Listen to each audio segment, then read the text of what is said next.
Having trouble with your T-Mobile home internet? Resetting your gateway can often resolve issues like connectivity drops or configuration errors. There are two primary methods, using the physical reset button and using the web user interface. We'll show you both. Resetting restores the device to factory defaults, so make sure you've noted any custom settings, like your Wi-Fi password, before you begin. Remember, this should be a last resort after trying basic troubleshooting steps like power cycling the device.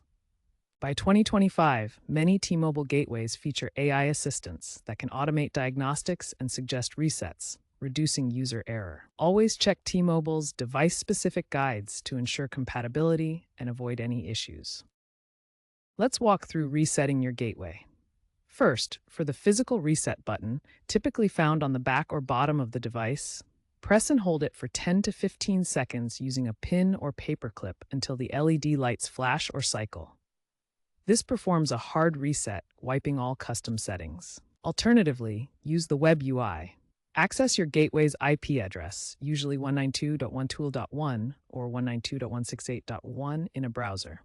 Log in with your admin credentials, often admin and password, or check the device label, then navigate to Settings or Advanced, and select Reset or Factory Reset.